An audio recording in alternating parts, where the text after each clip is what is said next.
ஹரிஷ் கத்த, உங்களை இந்த நிலைமையில விட்டுட்டு நான் மட்டும் எப்படி போக முடியும்? மறுத்த திவ்யா அவனை காப்பாற்றும் வழி தெரியாமல் கதற ஆரம்பித்தாள். அப்போது அங்கு வந்த விக்டரும் அவனுடைய ஆட்களும் ஹரிஷை தாக்கி கொண்டிருந்தவர்களை அடித்து விரட்டி அவர்களை காப்பாற்றினார்கள். அதற்குள் ஹரிஷ் அரை மயக்கத்தில் கீழே சரிய போக விக்டர் அவனை மடியில் தாங்கினான். கண்களை மூடுவதற்கு முன்பாக விக்டரின் முகத்தை பார்த்த ஹரிஷ், நண்பா என்று சொல்லிக்கொண்டே மயக்கமடைந்தான். மீண்டும் அவன் கண் விழித்த போது ஜீவாவும் திவ்யாவும் அவனை கவலையோடு பார்த்து கொண்டிருந்தார்கள். அவனுடைய கண்கள் விக்டரை தேட அவன் அங்கு இல்லை. இந்த மாதிரி பொது இடங்களில் அவன் நிறைய நேரம் இருக்க மாட்டான் என்பதை புரிந்து கொண்ட ஹரிஷ் ஜீவாவை பார்த்து பலவீனமாக சிரித்தான். ஹரிஷ் கண் விழித்ததை பார்த்து பக்கத்தில் வந்த ஜீவா, ஏன் ஹரிஷ் இப்படி பண்ண? உனக்கு நான் தீர்க்க வேண்டிய நன்றி கடனை இப்படி ஏற்றிக்கிட்டே போனா நான் என்னதான் செய்வேன் என்று அவன் கைகளை பிடித்து கொண்டு நெகிழ்ச்சியாக கூறினான். என்ன ஜீவா, புதுசாக பிரிச்செல்லாம் பேசுகிற? நான் கூப்பிட்ட ஒரு வார்த்தைக்காக நியூயார்க் வரைக்கும் வந்தது நீ. நான் எவ்வளோ பெரிய ஆளை எதிர்த்து நிற்கிறேன்னு தெரிஞ்ச பிறகும் கொஞ்சம் கூட யோசிக்காமல் என் ஃப்ரெண்டு தான் முக்கியம்னு சொன்னவன் நீ. என்னை யாராவது சின்னதாக ஒரு வார்த்தை சொன்னால் கூட அதை தாங்கிக்க முடியாமல் அவங்கள அடிக்கிற அளவுக்கு போகிறவன் நீ. உனக்காக நான் இதை கூட செய்ய மாட்டேனா? ஹரிஷ் கூற அவர்களுடைய ஃப்ரெண்ட்ஷிப்பை பார்த்து இப்போது திவ்யாவிற்கு அழுகை வந்தது. சரி, அதெல்லாம் விடு. யார் அவங்க? எதுக்காக திவ்யாவை துரத்துனாங்க? ஹரிஷ் கேட்க ஜீவாவின் முகம் கோபத்தில் சிவந்தது. எல்லாம் அந்த ஆண்டனி பொறுக்கியால் வந்தது. அந்த ராஸ்கல் தான் எல்லாத்துக்கும் காரணம். ஜீவா உணர்ச்சி வசப்பட்டு கத்த, நீ யாரை பற்றி சொல்கிற? நார்த் மெட்ராஸில் டானா இருக்கானே, அந்த ஆண்டனியை பற்றியா சொல்கிற? கேட்ட ஹரிஷுக்கு திவ்யாவை அடிக்க வந்தவனின் முகம் நினைவுக்கு வந்தது. ஓ, அதனால தான் அவனை பார்த்த மாதிரியே இருந்துச்சா? ஆமாம், அவனை இதுக்கு முன்னாடி ஒரு தடவை ஆண்டனி கூட பார்த்துருக்கேன் என்று முணுமுணுத்த ஹரிஷ், ஆண்டனிக்கும் உனக்கும் என்ன பிரச்சனை என்று கேட்டான். வேற என்ன, பிஸ்னஸ் போட்டி தான். நான் நார்த் மெட்ராஸில் என்னோடய கம்பெனி பிரான்ச் ஒன்று புதுசாக ஓப்பன் பண்ணியிருக்கேன். அதே லைனில் தான் அவனும் பிஸ்னஸ் பண்ணுறான். என்னோடய புது பிரான்ச்சால் அவனோட பிஸ்னஸ் பாதிக்கப்படணும்னு நினச்சி என்னை கூப்பிட்டு மிரட்டினான். நான் அதுக்கெல்லாம் அசராமல் ஒன்னால் என்ன பண்ண முடியுமோ பண்ணிக்கோன்னு சொல்லிட்டு வந்துட்டேன். அதான் எனக்கு எங்கே அடித்தா வலிக்கும்னு தேடி திவ்யா மேலே கை வைக்க முயற்சி பண்ணியிருக்காங்க. நல்ல வேளை நீ இங்கே வந்ததால் அவளோட உயிருக்கு எந்த ஆபத்தும் இல்லாமல் தப்பிச்சிட்டா. ஜீவா மீண்டும் நன்றி உணர்ச்சியோடு அவனை பார்க்க ஹரிஷ் யோசனையோடு கண்களை மூடினான். ஜீவா, எனக்கு கொஞ்சம் உடம்பு சரியாகட்டும், நான் இது என்னன்னு பார்க்குறேன். அது வரைக்கும் நீ கொஞ்சம் பொறுமையாக இருக்கணும். அவசரப்பட்டு அந்த ஆண்டனி கிட்ட பிரச்சனை பண்ண போகாத.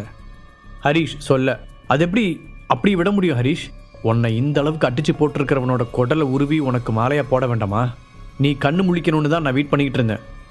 இன்னையோட அந்த ஆண்டனி கதை முடிஞ்சிருச்சுன்னு நினச்சிக்கோ. ஜீவா கண்கள் சிவக்க பேசினான். ஜீவா, முதல்ல இப்படி அவசரப்படுறதை நிறுத்து. நான் சொன்ன நீ கேட்பியா மாட்டியா?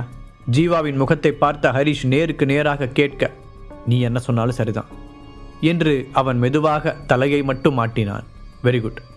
நான் வர்ற வரைக்கும் நீ அவன் கூட எந்த பிரச்சனையும் பண்ணக்கூடாது. எனக்கு ப்ராமிஸ் பண்ணு. ஹரிஷ் கையை நீட்ட ஒரு நிமிடம் தயங்கிய ஜீவா அவனுக்கு சத்தியம் பண்ணி கொடுத்தான். நல்லா எடுத்து சொல்லுங்க ஹரிஷ். ஜீவா இப்படி கொஞ்சம் கூட யோசிக்காமல் எல்லார் கூடயும் வம்புக்கு போகிறதுனால தான் இத்தனை பிரச்சனையும். நான் எவ்வளவோ சொல்லி பார்த்துட்டேன், இவன் திருந்துற வழியவே காணும். அப்புறம் 2வது தடவையாக என்னோட உயிரை காப்பாற்றுறதுக்கு ரொம்ப தேங்க்ஸ். திவ்யா மனதார நன்றி கூற ஹரிஷ் ஒரு சிரிப்பை மட்டும் அவளுக்கு பதிலாக தந்தான். சரி, நீங்களும் போய் ரெஸ்ட் எடுங்க, நான் கொஞ்ச நேரம் தூங்கணும் சொன்ன ஹரிஷ் கண்களை மூடி சோர்வுடன் உறங்க முயற்சித்த போது அவனுடைய ஃபோன் அடித்தது. நாங்கள் வெளியில் வெயிட் பண்ணுறோம், நீ தூங்கு. ஜீவா சொல்லிவிட்டு திவ்யாவையும் அழைத்து கொண்டு வெளியேற ஹரிஷ் தன்னுடைய ஃபோனை பார்த்தான். அதில் நம்பரே வராமல் பிரைவேட் நம்பர் என்று மட்டும் தெரிய, யாரா இருக்கும் என்ற யோசனையோடு காதில் வைத்தான். ஹரிஷ், எப்படி இருக்க? அந்த பக்கம் விக்டரின் குரல் கவலையோடு கேட்க ஹரிஷின் முகத்தில் லைட் போட்டது போல வெளிச்சம் வந்தது. நான் நல்லா இருக்கேன் விக்டர். இதுவரைக்கும் மற்றவங்களோட உயிரை காப்பாற்றினதுக்காக எனக்கு தான் நிறைய பேர் தேங்க்ஸ் சொல்லியிருக்காங்க. ஃபர்ஸ்ட் டைமாக நான் உனக்கு தேங்க்ஸ் சொல்கிறேன். நேற்று நீ அங்கே இருந்ததுனால மட்டும்தான் நான் இப்போ உயிரோடு இருக்கேன். ஹரிஷ் சொல்ல, இதெல்லாம் ஒரு விஷயமா ஹரிஷ்? சொல்லப்போனா நீ எனக்கு செஞ்ச உதவிக்கு பதிலாக தான் நான் நேற்று செஞ்சுருக்கேன். அன்னைக்கு யாருனே தெரியாத எனக்காக நீ வந்து நின்ன. இன்னைக்கு நீ என்னோட ஃப்ரெண்டு. நீ அடி வாங்கும் போது எப்படி நான் கண்டுக்காம போக முடியும்? விக்டர் தன்னுடைய வழக்கமான ஆழ்ந்த குரலில் கூறினான். அதன் பிறகு ஹரிஷ் சகஜமாக பேச விக்டரும் அவனுக்கு எந்த நேரத்தில் ஹெல்ப் தேவைப்பட்டாலும் உடனே கூப்பிடச் சொன்னான். விக்டரிடம் பேசி முடித்துவிட்டு ஃபோனை வைத்த ஹரிஷ் ஹாஸ்பிட்டலில் போட்ட மருந்துகளின் தாக்கத்தால் மீண்டும் உறக்கம் வர அப்படியே தூங்கி போனான். தூக்கமா மயக்கமா என்று தெரியாத ஒரு நிலையில் அவன் இருந்தபோது திடீரென்று அவனுடைய நெற்றியில் சில் என்று ஒரு ஸ்பரிசம் பட்டது. பேபி.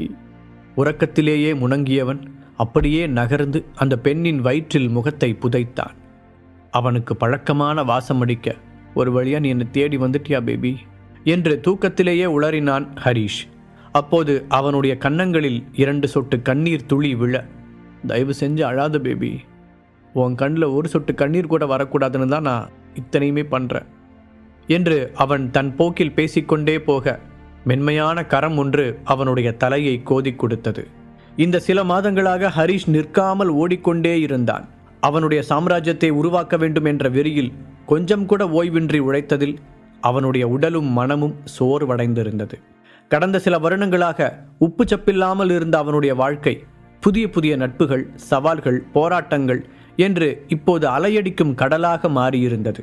சந்தனா கூடவே இருக்கும் வரை அவன் முடிந்த அளவிற்கு தன்னை உற்சாகமாக வைத்து கொண்டான். இந்த சில நாட்களாக அவள் உடன் இல்லாத வெறுமை ஹரிஷை ரொம்பவே தாக்கியிருந்தது. இப்போது திரும்பவும் அவளுடைய மடி கிடைக்க தன்னை சுற்றியிருக்கும் எல்லாவற்றையும் மறந்து நிம்மதியாக தூங்க ஆரம்பித்தான். மீண்டும் அவன் கண் விழித்த போது அங்கு சந்தனா வந்ததற்கான அடையாளமே இல்லை.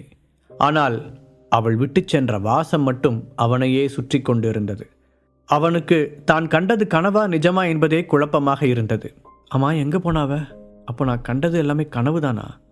சலித்து கொண்ட ஹரீஷ் பக்கத்தில் இருந்த தலகாணியை குத்த, அதில் கூட அவளுடைய வாசம்தான் அடிப்பது போல இருந்தது. திருப்பியும் அவளுக்கு என் மேல் ஏதாவது கோபம் வந்துருச்சா? ஏன் நான் கண்ணு முழிக்கிறதுக்கு முன்னாடியே விட்டுட்டு போயிட்டா? ஹரீஷுக்குள் கேள்விகள் தோன்ற யாரிடம் விடை கேட்பதென்றுதான் தெரியவில்லை. அவன் வேகமாக போனை எடுத்தது சந்தனாவிற்கு அழைக்க. கடைசி வரை ரிங் மட்டுமே போய்கொண்டிருந்தது. நிஜமாகவே அவள் கோபமாகத்தான் இருக்கிறாள் என்பதை புரிந்து கொண்ட ஹரீஷ் இந்த முறை அவளை என்ன சொல்லி சமாதானப்படுத்துவதென்று தெரியாமல் தவித்தான்.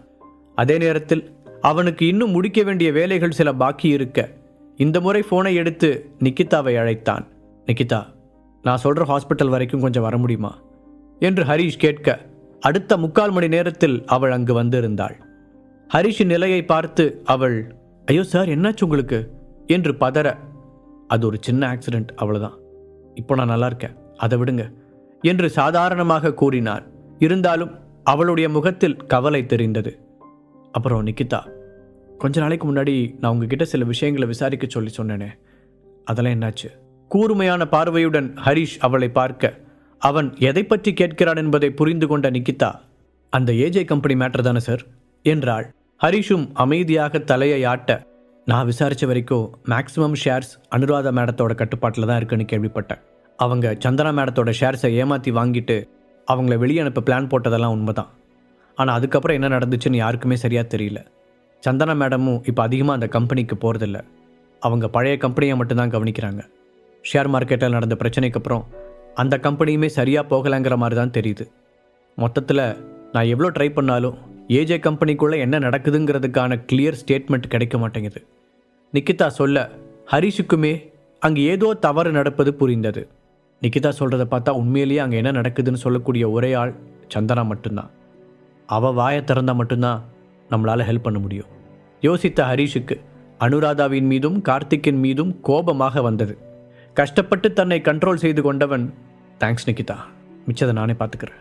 அப்புறம் நம்ம தியானா மீடியா எந்த கண்டிஷனில் இருக்குது? அந்த அட்வர்டைஸிங் கம்பெனிஸ் ஏன் டீலிங்ஸை இழுத்து அடிக்கிறாங்கன்னு விசாரிச்சிங்களா? அதில் ஏதாவது சேஞ்ச் இருக்கா என்று கேட்டான். சாரி சார், அது இன்னும் புரியாத புதிராக தான் இருக்குது, எந்த மாற்றமும் இல்லை, நாம் இன்னும் பழைய நிலைமையில் தான் இருக்கோம் என்றாள். ஓகே புரியுது, அதை பற்றி இன்னும் கொஞ்சம் டீப்பாக விசாரிங்க. அப்படியே என்னோடய அப்பா அம்மாவையும் கொஞ்சம் பார்த்துக்கோங்க. அவங்களுக்கு நான் இப்படி அடிபட்டு கிடக்கிற விஷயம்லாம் தெரிய வேண்டாம். ஹரீஷ் உத்தரவிடுவது போல சொல்ல நிக்கிதா வேகமாக தலையாட்டினாள்.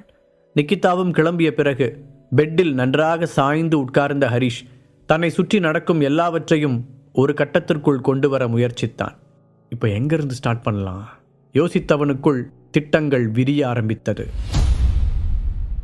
தியானா மீடியாவில் என்ன பிரச்சனை நடக்குதுன்னு முதல்ல கண்டுபிடிக்கணும். அதுதான் நாம் உருவாக்கி நினைக்கிற சாம்ராஜ்யத்தோட ஆணி வேர். அதுக்கு எந்த சேதாரமும் வராமல் பார்த்துக்கணும். இன்னொரு பக்கம் அந்த ஹோட்டல் பிஸ்னஸையும் பெரிய லெவலில் டெவலப் பண்ணணும். இப்போதைக்கு தீபக்கும் தர்ஷினியும் அதை நல்லாவே பார்த்துக்கிறாங்க. ஸோ அதில் எந்த பிரச்சனையும் இல்லை. மூணாவதாக இந்த ஹெர்பல் மெடிசன் தான் நம்மளை ரொம்ப சுற்றி அடிக்குது. ஆனால் என்னோட உள் மனசு என்னமோ இதில் தான் எனக்கான ஏதோ ஒரு பெரிய விஷயம் இருக்கிறதா சொல்லுது. அதுவும் அன்னைக்கு ஏலத்தில் அந்த ஹெர்பல் மெடிசனை மக்கள் எடுத்த வேகத்தை பார்க்கும்போது இதை மட்டும் நான் சரியாக கான்சன்ட்ரேட் பண்ணேன்னா அதில் யோசிச்சே பார்க்க முடியாத அளவுக்கு பணம் சம்பாதிக்க முடியும்னு தோணுது. இதுக்கிடையில் அங்கே ஏஜே கம்பெனியில் வேற என்ன பிரச்சனை நடக்குதுன்னே தெரியல. அனுராதா பாட்டியும் கார்த்தியும் சேர்ந்து கண்டிப்பாக சந்தனாவை கார்னர் பண்ணுவாங்க. அதுவும் நாம் பக்கத்தில் இல்லைன்னு தெரிஞ்சால் அவங்களுக்கு ரொம்ப கொண்டாட்டமாக இருக்கும். அதையும் என்னன்னு பார்க்கணும். தீவிரமாக யோசித்தவன் ஒவ்வொன்றுக்கும் தெளிவான திட்டங்களை தீட்ட ஆரம்பித்தான். மனதின் ஓரத்தில் நியூயார்க்கில் இருக்கும் தன்னுடைய குடும்பத்தை பற்றியும் சிந்தனை வந்தது. அன்னைக்கு தாத்தா கிட்ட அப்படி பேசிட்டு வந்ததுக்கப்புறம் அவர் என்ன நினைக்கிறாருன்னு வேற தெரியல. கண்டிப்பாக அவர் சும்மா இருக்க மாட்டார். ஒருவேளை தியானா மீடியாவில் நடக்கிற பிரச்சனைக்கு பின்னாடியும் அவங்க தான் இருப்பாங்களோ? நினைத்த ஹரிஷ், நமக்கு நண்பர்கள் அதிகமாகிட்டு போகிற அளவுக்கு எதிரிகளும் பவர்ஃபுல்லாக இருக்காங்க. ஸோ இனிமே தான் நம்ம ரொம்ப கவனமாக இருக்கணும். அதோட நம்மளை நம்பி இருக்கிறவங்களுக்கும் எதுவும் ஆகாமல் பார்த்துக்கணும் என்று உறுதியாக முடிவெடுத்தான்.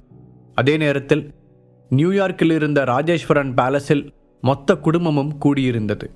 அதில் ஆளாளுக்கு ஹரிஷை கண்டபடி திட்டிக் கொண்டிருக்க ராஜேஸ்வரன் கையை உயர்த்தி அங்கு நடந்த பேச்சை நிறுத்தினார். நம்ம குடும்பத்தை சேர்ந்த ஒருத்தனே நமக்கு எதிரி ஆயிட்டாங்கிறது உண்மைதான். இப்போ நாம் அவனை திட்டுறதை விட்டுட்டு அடுத்து என்ன பண்ணலாங்கிறத பற்றி தான் யோசிக்கணும். நம்ம ஃபேமிலியோட பலம் பலவீனம் எல்லாமே அவனுக்கு தெளிவாக தெரியும். அதோட அவன் ரொம்ப புத்திசாலி வேற. நம்மளை அடிக்கணும்னு முடிவு பண்ணிட்டானா என்ன வேணாலும் செய்ய சான்ஸ் இருக்குது. ஸோ நாம் அதுக்கு முன்னாடி எல்லாத்துக்கும் தயாராக இருக்கணும் என்று சண்முக ராஜேஸ்வரன் கூற கிஷன் முன்னால் வந்தான். தாத்தா, நீங்கள் அவனை பார்த்து ரொம்ப தான் பயப்படுறீங்கன்னு நினைக்கிறேன். அவன் அவ்வளோ வருத்தான ஆளெல்லாம் கிடையாது. ஏதோ அதிர்ஷ்டத்தில் திடீர்னு பணக்காரன் ஆயிட்டான். அதை வச்சு இப்போ ஓவராக ஆடிட்டு இருக்கான். நாம் கொஞ்சம் இறங்கி அடித்தோம்னா அவனை மொத்தமாக காலி பண்ணிடலாம் என்ற கிஷனின் பேச்சில் ஹரிஷின் மீதான பொறாமை அப்பட்டமாக தெரிந்தது. அவனை அலட்சியமாக திரும்பி பார்த்த சண்முகம், யாரு அவன் லக்கில் பணக்காரனானா? 3 வருஷத்துக்கு முன்னாடியே இந்த கம்பெனியில் இன்வெஸ்ட் பண்ணால் ஃப்யூச்சரில் கண்டிப்பாக லாபம் கிடைக்கும் அப்படின்னு ஸ்ட்ராங்காக சொன்னவன். நான் தான் உங்கள் அப்பா பேச்சை கேட்டுக்கிட்டு முட்டாள்தனமாக அவனை வீட்டை விட்டு வெளியே அனுப்பிட்டேன். சரி, இவ்வளோ பேசுகிற நீயே இது வரைக்கும் பிஸ்னஸில் என்ன அச்சீவ் பண்ணியிருக்கேன்னு சொல்ல முடியுமா? சண்முகம் கேள்வியாய் அவனை பார்க்க கிஷன் பதில் சொல்ல முடியாமல் தலையை குனிந்து கொண்டான். ஆனால் இப்போ அதை பற்றி பேசி எந்த பிரயோஜனமும் இல்லை. அவன் நம்மளோட எதிரியாக மாறிட்டான். எப்போ அவன் என்னையே எதிர்த்து நின்று சண்டை போடுற அளவுக்கு வந்துட்டானோ அப்போவே அவன் இந்த குடும்பத்தை விட்டு ரொம்ப தூரம் போயிட்டான். இப்போ எனக்கு என்னோட ஃபேமிலியை எப்படியாவது பாதுகாத்தாகணும். அது மட்டும்தான் ரொம்ப முக்கியம். ஸோ வாய்க்கு வந்த எதையாவது உளராமல் உருப்படியாக ஏதாவது யோசனை இருந்தால் மட்டும் சொல்லுங்கள். சண்முகம் கடுமையான குரலில் கூற எல்லோரும் கப் சிப் என்று வாயை மூடிக்கொண்டார்கள். அப்பா, நாம் பேசின விஷயம் என்னாச்சு? ஆனந்த் கேட்க, அதை பற்றி யோசிச்சுக்கிட்டு இருக்கேன். மிரியட்ஸில் சேரணும்னு முடிவு பண்ணிட்டா அதுக்கப்புறம் வர பின்விளைவுகளையும் நாம் சந்திக்க தயாராக இருக்கணும். சண்முகம் கடுமையான குரலில் கூற எல்லோரும் கப் சிப் என்று வாயை மூடிக்கொண்டார்கள். அப்பா, நாம் பேசின விஷயம் என்னாச்சு? ஆனந்த் கேட்க, அதை பற்றி யோசிச்சுக்கிட்டு இருக்கேன். மிரியட்ஸில் சேரணும்னு முடிவு பண்ணிட்டா அதுக்கப்புறம் வர பின்விளைவுகளையும் நாம் சந்திக்க தயாராக இருக்கணும். அதனால தான் என்னால் இன்னும் ஒரு தெளிவான முடிவுக்கு வர முடியல. சண்முகம் சலிப்பான குரலில் கூறினார். அப்பா, எனக்கு என்னமோ அந்த ஆள் சொன்ன யோசனை நல்லதுன்னு தான் தோணுது. அவர் சொன்ன மாதிரி நமக்கு பவர்ஃபுல்லான ஹெர்பல் மெடிசின்ஸ் கிடைச்சதுன்னா நம்ம ஃபேமிலி மட்டும் இல்லை, பிஸ்னஸையும் அது மூலமாக டெவலப் பண்ண முடியும்னு நினைக்கிறேன். ஹரிஷ் மாதிரி ஒரு எதிரியை சமாளிக்க நமக்கு இதை விட்டால் பெட்டர் ஆப்ஷன் இருக்கிற மாதிரி தெரியல. ஆனந்த் வழக்கம் போல அவரை பிரெயின் வாஷ் செய்யும் வேலையை தொடங்கினார். இங்கு சென்னையில் தன்னுடைய ஆஃபீஸ் மேஜையில் சாய்ந்து படுத்திருந்த சந்தனாவின் முகம் சுத்தமாக களையிழந்து சோகத்தில் மூழ்கியிருந்தது. அப்போது அவளுடைய ஃபோன் அடிக்க அதில் தர்ஷினியின் பெயர் ஒளிர்ந்தது. ஹலோ என்ற சந்தனாவின் குரலில் கலக்கம் நன்றாக தெரிய அதிலிருந்தே அவளுடைய மனநிலையை புரிந்து கொண்டாள் தர்ஷினி. ஹாஸ்பிட்டல் போய் ஹரிஷை பார்த்துட்டு வந்தியா? தர்ஷினி நேரடியாக விஷயத்துக்கு வர என்று மட்டும் முணங்கினாள் சந்தனா. சந்தனா, ஆக்சுவலாக உன் மனசில் நீ என்னதான் நினச்சிக்கிட்டு இருக்க? இப்போதான் உங்கள் 2 பேருக்குள்ளே இருந்த மிஸ் அண்டர்ஸ்டாண்டிங் எல்லாம் சரியாயிடுச்சுன்னு நினச்சேன். இப்போ திரும்பவும் ஏன் இப்படி சோகமாகவே இருக்க? சரி, ஹாஸ்பிட்டல் போனியே, ஹரிஷ் கிட்ட பேசினியா? தர்ஷினி பொறுமையை இழுத்து பிடித்த குரலில் கேட்டாள். இல்லை என்று சந்தனா ஒற்றை வார்த்தையில் பதில் சொல்ல, கொல்ல போற உன்ன தர்ஷினி கோபமாக கத்தினாள். ஆனால் அப்போதும் சந்தனா எதுவுமே பேசவில்லை. சந்தனா, என்னதான் பிரச்சனை உனக்கு? அதையாவது சொல்லித்தொல. என்னால முடிஞ்ச ஹெல்ப்பை நான் கண்டிப்பா பண்றேன். மறுமுனையில் தர்ஷினி கேட்க, நான் அப்புறமா பேசுறேன் தர்ஷினி என்று படக்கென்று போனை வைத்து விட்டாள் சந்தனா. கொஞ்ச நேரம் அந்த செல்போன் ஸ்கிரீனையே முறைத்து பார்த்த தர்ஷினி இப்போது ஹரிஷுக்கு என்ன பதில் சொல்வது என்று தெரியாமல் யோசித்தாள். போனை வைத்த சந்தனாவின் கண்களிலோ கண்ணீர் துளிர்க்க தொடங்கியிருந்தது. கடந்த சில நாட்களாக அவளுடைய வாழ்வில் நடக்கும் எதுவுமே சந்தனாவின் கட்டுப்பாட்டில் இல்லை. அன்று ஒரு நாள் ஏஜே கம்பெனியில் வைத்து நடந்த விஷயம் அவளுடைய நினைவுக்கு வந்தது. ஏற்கனவே ஹரிஷுடனான மன வருத்தத்தில் சந்தனா இருக்க, அனுராதா பாட்டியும் கார்த்திக்கும் கம்பெனியில் ஏற்பட்ட நஷ்டத்திற்கு அவள்தான் காரணம் என்று குற்றம் சாட்டினார்கள். அதற்கென்ன பதில் சொல்வதென்று தெரியாமல் சந்தனா குழப்பத்தில் இருந்த அந்த நிலையை தங்களுக்கு சாதகமாக பயன்படுத்தி கொண்டவர்கள் ராகவ் கொடுத்த ஷேர்ஸின் ஒரு பகுதியை எழுதி வாங்கி கொண்டார்கள். அதன் பிறகு ஹரிஷிடம் சமாதானமாகிவிட்டாலும் இந்த விஷயத்தை சொல்வதற்கு அவளுக்கு தயக்கமாக இருந்தது. ஒரு வழியாக தைரியத்தை வரவழைத்து கொண்டு அவனிடம் சொல்லலாம் என்று நினைத்தபோது ஹரிஷே அவளை அழைத்திருந்தான். வேலை சம்பந்தமாக 2 வாரங்கள் வெளியூர் போவதாகவும் திரும்பி வந்து அவளிடம் பேசுவதாகவும் சொன்னவன் அதன் பிறகு அவளை தொடர்பு கொள்ளவே இல்லை.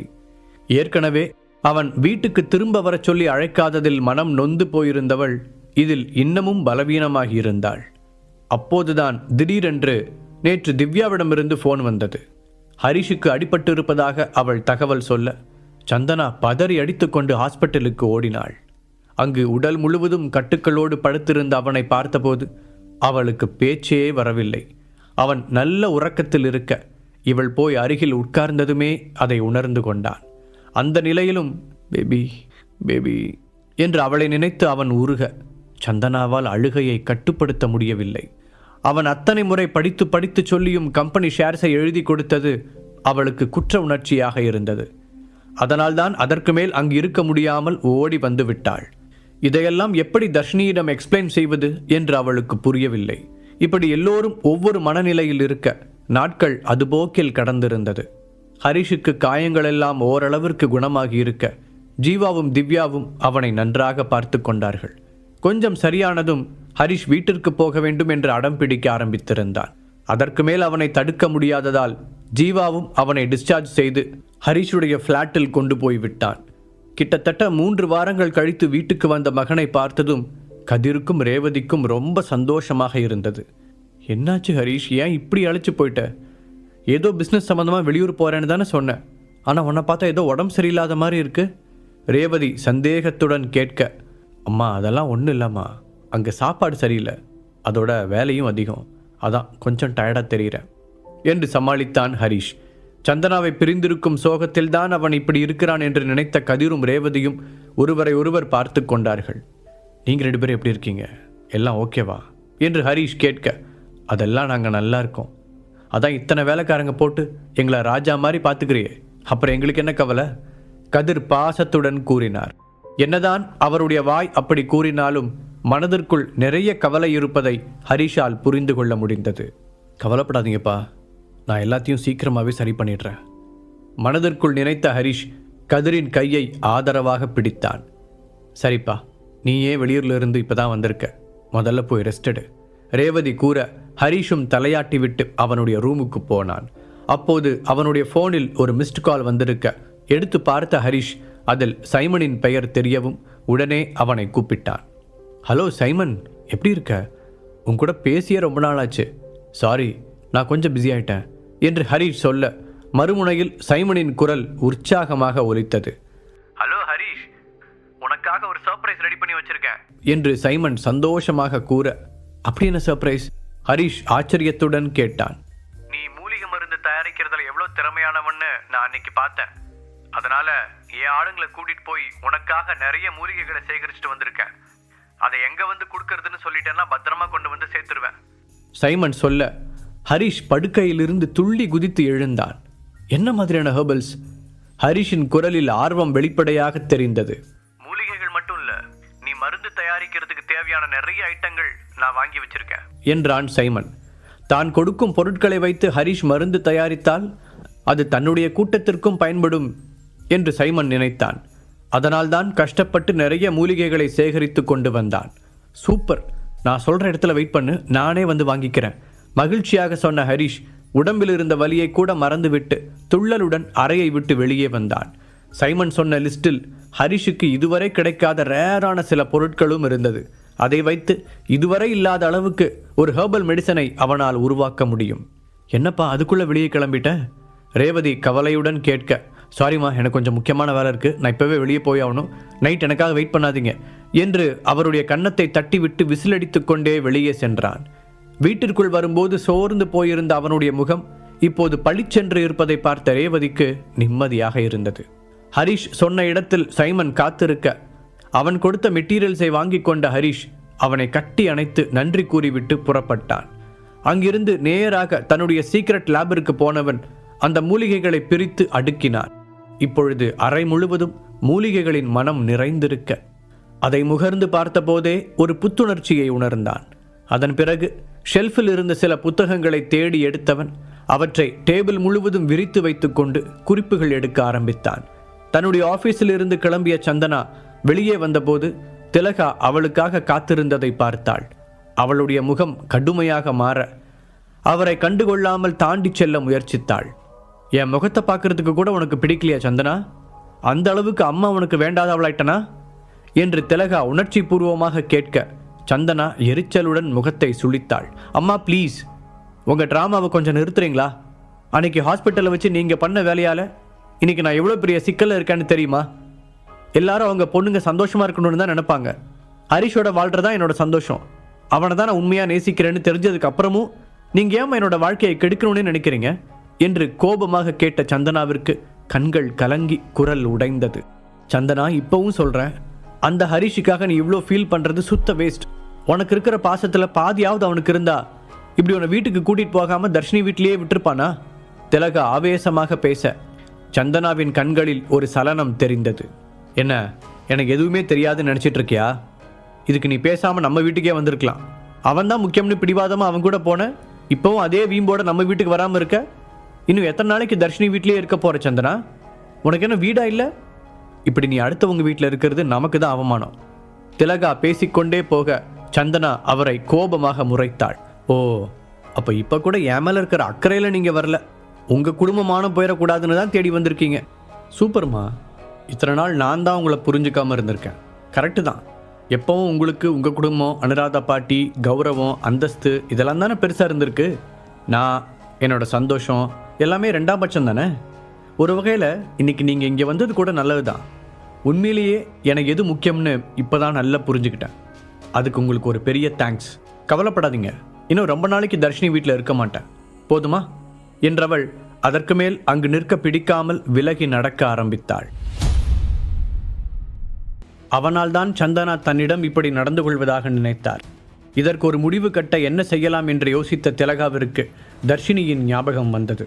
பேசாமல் தர்ஷினி போய் பார்த்து பேசினான்னு அவள் சொன்னால் கண்டிப்பாக சந்தனா கேட்பா என்று நினைத்த திலகா அவளை தேடிச் செல்ல முடிவெடுத்தார். அதே நேரத்தில் தன்னுடைய சீக்ரெட் லேபில் இருந்த ஹரிஷ் ஒரு ஸ்பெஷலான மருந்து தயாரிப்பதற்கான வழிமுறைகளை தேடி தேடி கவனமாக படித்தான். இதில் போட்டிருக்க திங்ஸ் எல்லாம் நம்மக்கிட்ட இருக்கா என்று ஒவ்வொன்றாக அவன் சரிபார்த்து கொண்டு இருந்தபோது ஹரிஷின் ஃபோன் ரிங் அடித்தது. அதில் நிக்கிதாவின் பெயர் தெரிய எடுத்து காதில் வைத்தவன், சொல்லுங்க நிக்கிதா என்றான். இந்த நேரத்தில் டிஸ்டர்ப் பண்ணதுக்கு சாரி சார், பட் நாளைக்கு ஈவினிங் தியானா மீடியா சார்பா நீங்கள் ஒரு முக்கியமான ப்ரோக்ராமில் கலந்துக்க வேண்டியிருக்கும் என்று அவள் தயக்கத்துடன் கூற, என்ன நிக்கிதா, எப்பவும் நீங்கள் தானே நம்ம கம்பெனி சார்பாக போவீங்க, இப்போ என்ன புதுசா என்று கேட்டான் ஹரிஷ்.